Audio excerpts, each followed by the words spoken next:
Alhamdulillah kita telah berkumpul kembali di pertemuan kedua kita. Minggu lalu kita telah berkumpul. Itu minggu kemarin kita berkumpul mengenai proyek P5 kita, menentukan tema dan membentuk tim. Hari ini berdasarkan minggu kemarin kita telah menentukan tema yang akan kita ambil di sekolah kita, yaitu tentang kearifan lokal. Dari fase A, fase B, fase C itu sama kearifan lokal, cuma nanti tema per fasenya kita bedakan. Yang untuk sekarang kita untuk fase B saja yang kita bahas.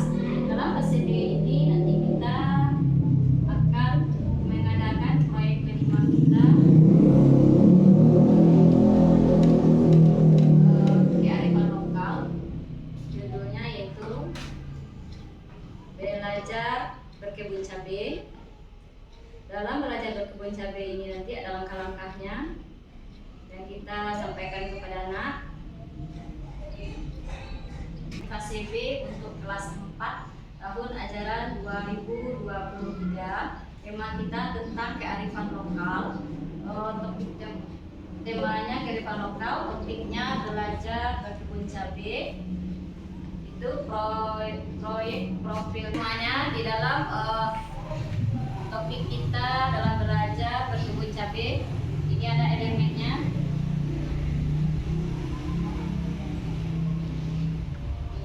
Dimensinya beriman dan bertakwa kepada Tuhan Yang Maha Esa dan berakhlak mulia. Dan gotong royong, beriman bertakwa kepada Tuhan Yang Maha Esa dan berakhlak mulia. Elemennya adalah akhlak terhadap alam. Subelemennya menjaga lingkungan alam sekitar, memahami keterhubungan ekosistem bumi. Akhir fasenya terbiasa memahami tindakan-tindakan yang ramah dan tidak ramah lingkungan serta membiasakan diri untuk berperilaku ramah lingkungan. Yang kedua, memahami keterhubungan antara suatu ciptaan dengan ciptaan Tuhan yang lainnya. Kalau dalam dimensi bergotong royong, elemennya kolaborasi, subelemennya kerjasama, menampilkan tindakan yang sesuai dengan harapan dan tujuan kelompok.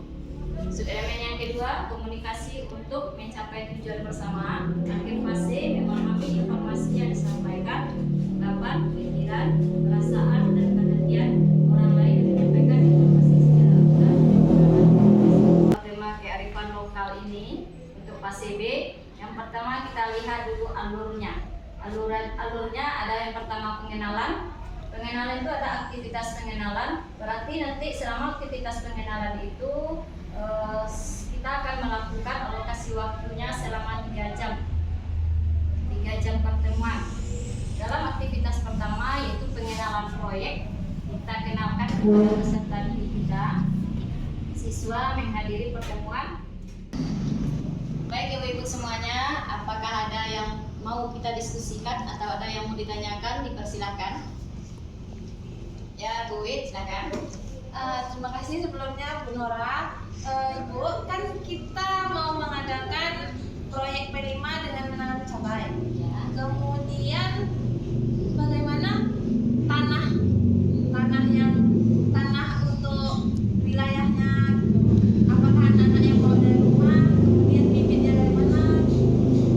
Baik, terima kasih Bu Wid telah mendapatkan pertanyaan.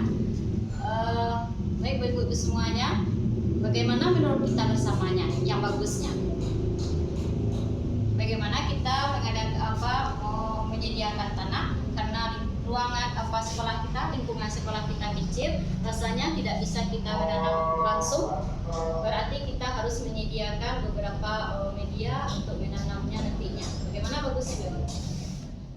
Mohon maaf sebelumnya Bu Nora. Ya, Bagaimana kan seperti yang kita tahu lingkungan sekolah kita ini keterbatasan lahannya, Bu Nora. Bagaimana kalau tanahnya memang dibawa anak langsung dari rumah, bisa juga menggunakan plastik bekas seperti plastik minyak. Iya. Mungkin seperti itu ya Bu Vera, Iya. atau ada masukan lain Bu Vera? Bagusnya emang plastik minyak. Mungkin plastik minyak itu banyak tersedia di rumah, bekas-bekas dibeli oleh orang tuanya. Kemudian bagusnya plastik bekas minyak. Pertama yaitu aktivitas pengenalan proyek. Jamnya pertemuan kita 3 jam pertemuan. Yang kedua, aktivitas kedua kita yang kedua, asesmen diagnostik. Itu selama 3 jam pertemuan juga. Aktivitas ketiga kita,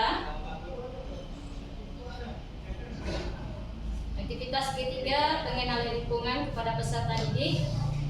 Jamnya 8 jam pertemuan.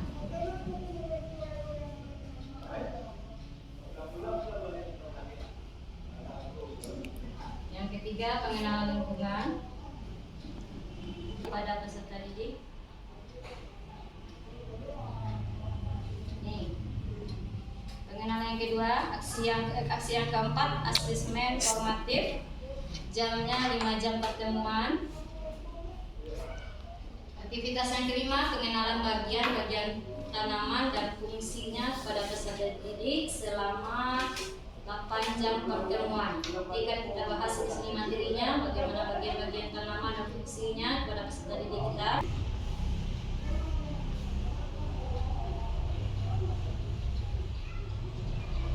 Mengenai asesmen formatif. Baru nanti yang kegiatan kedua kita, kontekstualisasi. Setelah aksi tadi, kontekstualisasi itu termasuk aktivitas yang ketujuh. Itu kita masuk lagi pengenalan media tanaman kepada peserta didik. Itu jam pertemuan kita sebanyak 5 kali.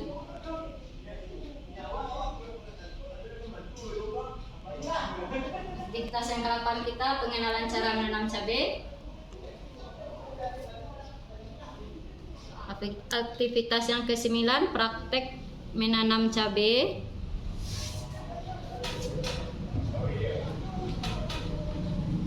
Nah, yang terakhir termasuk kita lagi ke refleksi nanti.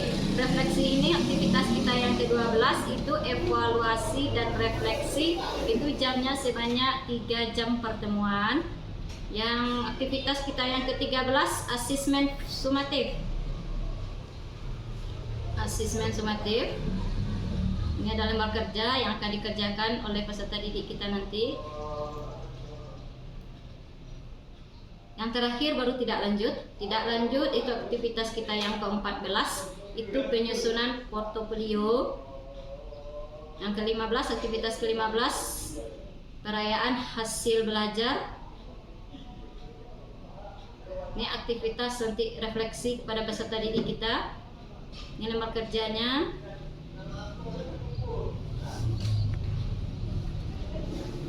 Nah, ini alur dari kegiatan kita tadi. Yang pertama tahap pengenalan, tahap konseptual, tahap aksi, 4 tahap refleksi, 5 tahap tidak lanjut. Dari segi pengenalan, ini dia pengenalan peserta didik terhadap keberagaman tumbuhan dan manfaatnya bagi manusia. Baru kontekstualisasi, aksi, refleksi, dan tindak lanjut.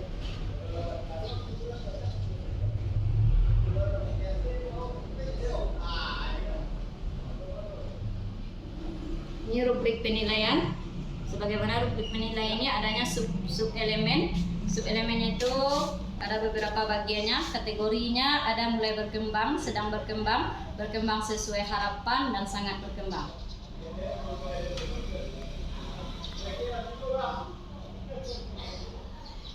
Mungkin hanya itu ibu-ibu yang dapat kita diskusikan pada kesempatan kali ini.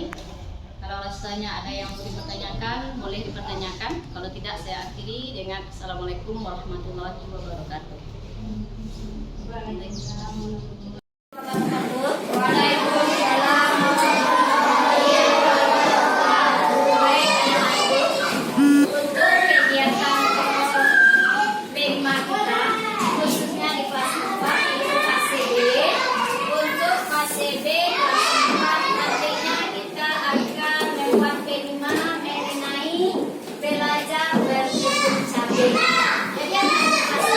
Jadi kita akan mempelajari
bagian tanamannya. Tanaman memiliki bagian-bagian tubuh seperti makhluk hidup yang lainnya sebagai contoh manusia yang memiliki kepala, tangan, kaki, dan lain-lainnya. Nah, ayo kita pelajari bagian-bagian tanaman di bawah ini. Ada nanti kita membahas tentang bagian batangnya, daunnya, apa lagi nak? Bunganya, akarnya, bijinya. Nah, di sini kita akan memahami satu persatu apa itu ciri-ciri tersebut. Yuk, kita lihat.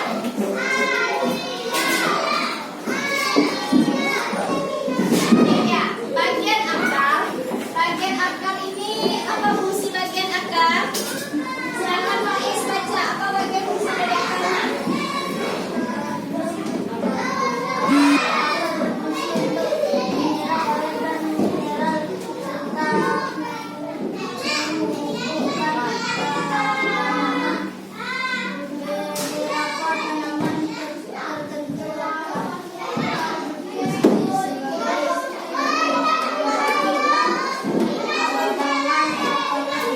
Nah, silakan bagus Faiz. Silakan Pribadi. Bacakan. Akar fungsinya.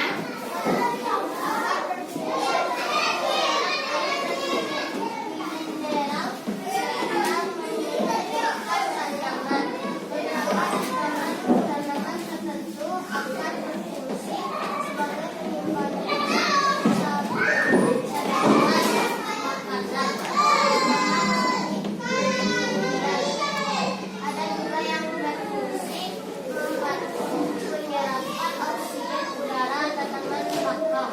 Ya, bagus. Jadi akar itu berfungsi untuk menyerap air dan mineral serta menumbuhkan tanaman. Akar itu juga berfungsi sebagai penyimpan dan cadangan makanan. Berarti dia menyimpannya di akar. Ada juga fungsinya yang lain, menyerap oksigen di udara tanaman bakau. Itulah fungsi dari akar. Ada paham? Itu fungsi dari akar. Lanjut. Fungsi dari batang. Coba baca anggur. Apa fungsi batangnya? Anggur silakan baca nak. Apa fungsi bagian batang? Batang berfungsi sebagai tempat munculnya daun, bunga, dan buah. Di samping itu, batang juga berfungsi untuk mengedarkan mineral dan air yang diserap akar, serta zat makanan hasil fotosintesis ke seluruh bagian tubuh. Nah, bagus. Nah, siapa lagi yang bisa? Coba baca Viola. Viola. Sebagai tempat munculnya daun, bunga, dan buah. Di samping itu, batang juga berfungsi mengedarkan mineral dan air yang diserap akar, serta zat makanan hasil fotosintesis ke seluruh bagian tubuh. Bagus. Ya. Jadi batang itu berfungsi sebagai tempat munculnya daun. Apa lagi nak? Bunga. Apa lagi? Buah. Nah, itu dia fungsi dari batang. Batang itu juga berfungsi untuk mengedarkan mineral dan air yang diserap serta zat makanan hasil fotosintesis ke seluruh bagian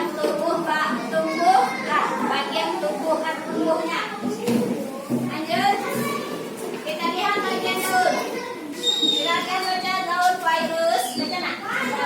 Daun berfungsi sebagai tempat berlangsungnya proses fotosintesis. Daun banyak mengandung zat warna hijau, klorofil. Daun terdiri atas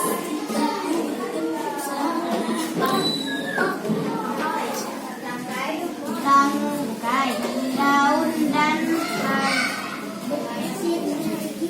Nah, lanjut nih ya.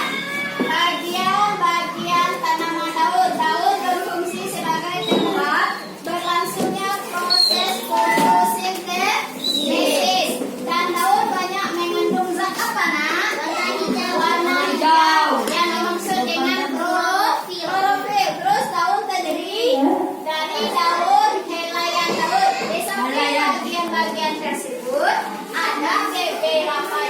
tanamannya yang mempunyai pelampak pada daunnya.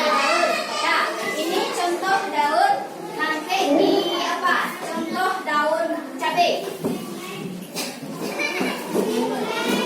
Di bagian tanamannya, fungsi bagian tanah bunga. Silakan lihat, Safia.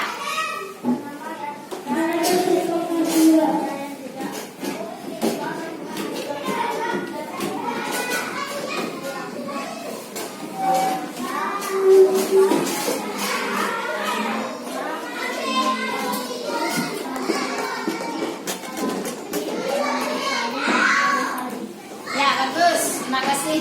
Nah, ini bagian bunganya, nak. Kalau bunga ini tanamannya yang memiliki bunga, ada yang tidak.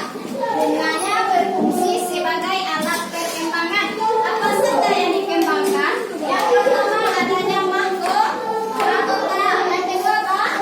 Pepalasari ininya, penangsari ini, pepala putih ini bagian, bangkai putih ini, bangkai di biji pada tanaman tersebut ini, ya ini merupakan tangkai bunga. Ini yang banyak ini, ya ini kelompok bunganya. Ini ya ini sasa. Inilah bagian dari bunga. Ada tahap daun. Lanjut lagi ke bijinya. Apa fungsi biji? Nah, baik siapa lagi? Oh, dibantu Haji.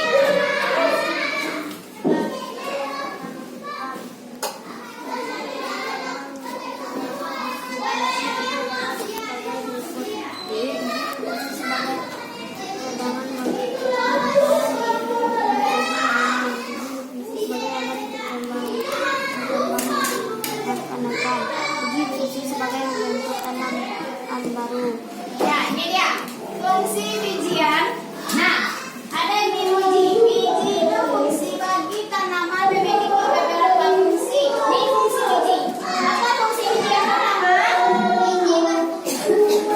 Biji berfungsi sebagai cadangan makanan. Ya, sebagai cadangan makanan pada tanaman. Yang kedua apa biji berfungsi sebagai ya, biji berfungsi sebagai alat berkembang. Yang ketiga, biji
P5 itu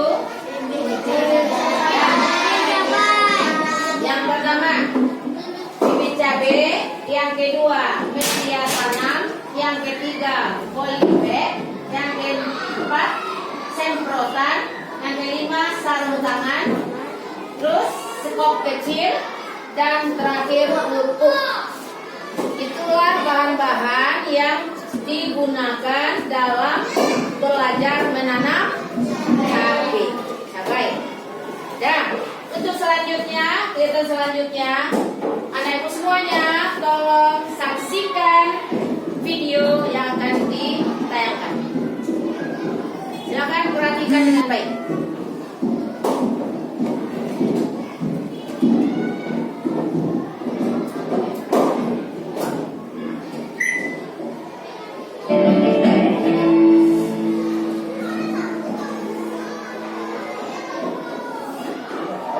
Kita lakukan dalam budidaya tanaman cabai, terutama yang ditanam dalam polybag.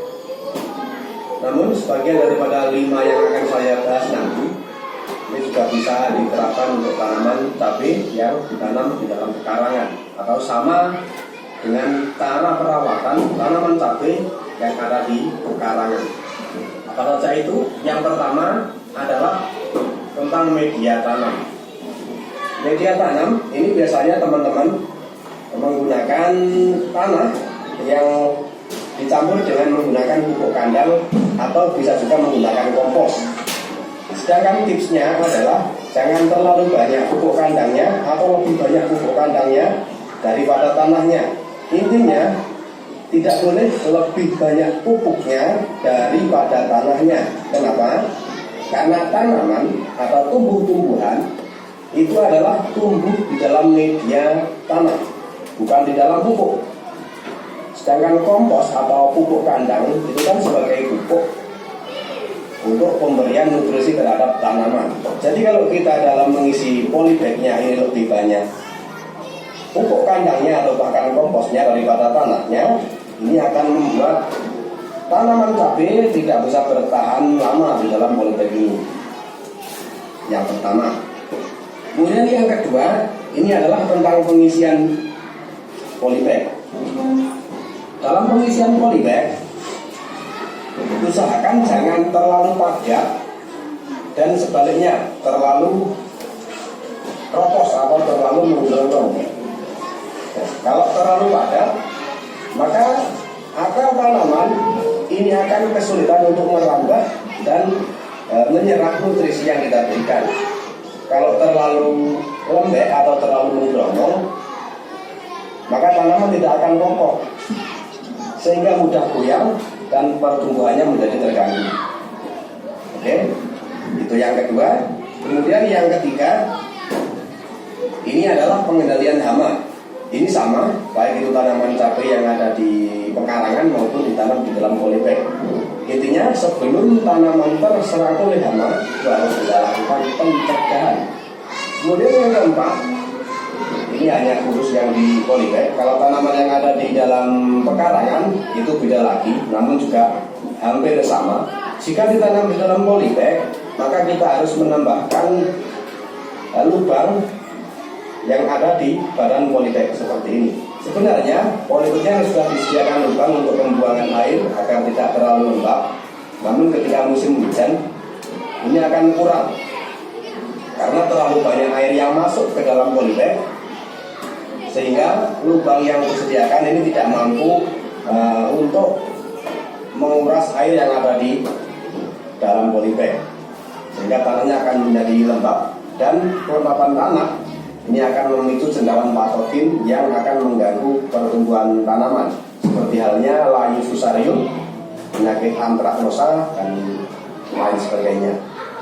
Maka kita harus menambahkan daripada lubang pembuangan air di sekitar badan pot ini, baik di pinggir maupun di bawah media polybagnya. Kalau ditanam di pekarangan, biasanya dibuatkan drainase sehingga kelembapan tanah akan berkurang, dan ini bertujuan untuk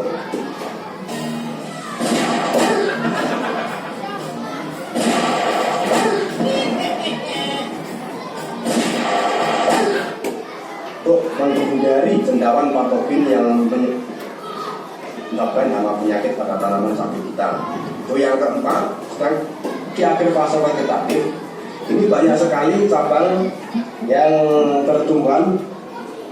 Contohnya seperti ini, ya. Contohnya seperti ini. Sedangkan tujuan kita untuk merempel ini adalah agar nanti ketika tanaman cabai kita ini sudah memasuki fase generatif atau masa pembuahan, itu nutrisi yang kita berikan baru kita merempel. Berian pupuknya, tanaman ini tidak akan bisa menyerap keseluruhan daripada pupuk yang kita berikan. Jadi dalam penyerapan itu sedikit demi sedikit tidak mengendap di dalam media tanam sehingga menyebabkan tanah menjadi asam. Tak bisa menyerap keseluruhan daripada pupuk yang kita batang cabai ini. Itu harus lebih banyak. Ini adalah penambahan lubang pada badan polybag atau badan pot. Ketika saya akhiri untuk video kali ini, dan untuk mengakhiri video ini ada 4 buah video yang saya rekomendasikan untuk teman-teman pelajari.